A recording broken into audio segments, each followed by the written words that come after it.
গত ১৫ বছরে মাফিয়া চক্র দেশকে আমদানি ও ঋণ নির্ভর করে তুলেছে বলে মন্তব্য করেছেন বিএনপির ভারপ্রাপ্ত চেয়ারম্যান তারেক রহমান।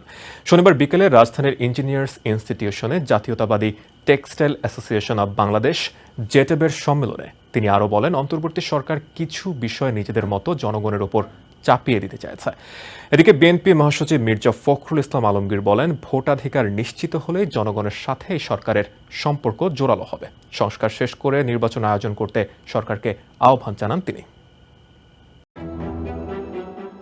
রাজধানীর ইঞ্জিনিয়ার্স ইনস্টিটিউশনে জেটেবের সম্মেলনের দ্বিতীয় পর্বের আলোচনা সভায় অংশ নিয়ে বিএনপির শীর্ষ নেতা ও পেশাজীবী সংগঠনের নেতারা বলেন, স্বৈরাচার উৎখাতের আন্দোলনে টেক্সটাইল খাতের অবদানও অনেক। তাদের অভিযোগ, দেশকে বাস্তবিক অর্থেই ধ্বংস করে দিয়েছে বিগত আওয়ামী লীগ সরকার। আলোচনায় বিএনপি মহাসচিব মির্জা ফখরুল ইসলাম আলমগীর বলেন, বর্তমান সময়টা অনেক বেশি চ্যালেঞ্জিং।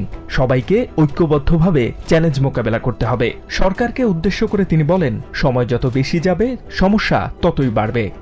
একটা গণতান্ত্রিক সমাজে সেই আকাঙ্ক্ষাটাকে বাস্তবায়িত করতে আমাদের যে সমস্ত সমস্যাগুলো সৃষ্টি হচ্ছে সেগুলোকে দূর করতে হবে। তার বেশি কিছু করতে গেলে সময় যত বেশি যাবে তত বেশি সমস্যা তৈরি হবে।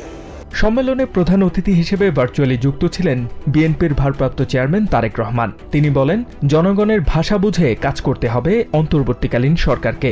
এ সময় জুলাই আন্দোলনে আহতদের চিকিৎসা ও দ্রব্যমূল্য নিয়ন্ত্রণ নিয়ে সরকারের পদক্ষেপের সমালোচনা করেন তারেক রহমান। অন্তর্বর্তীকালীন সরকারের ব্যর্থতা কিন্তু আমাদের সকলের ব্যর্থতা, গণতন্ত্রকামী স্বাধীনতা প্রিয় মানুষের ব্যর্থতা। এই সরকারকে ব্যর্থ করে দিতে যে স্বৈরাচার ছিল, পলাতক যে স্বৈরাচার, তার এবং তাদের দোসররা কিন্তু বসে নেই। দেশকে এগিয়ে নিতে সবাইকে ঐক্যবদ্ধভাবে কাজ করার আহ্বান জানান Tarique Rahman. H M. Ataullah, TVN 24 news desk. New York থেকে সম্প্রচারিত TVN 24 টেলিভিশন বিশ্বজুড়ে বাঙালির কণ্ঠস্বর।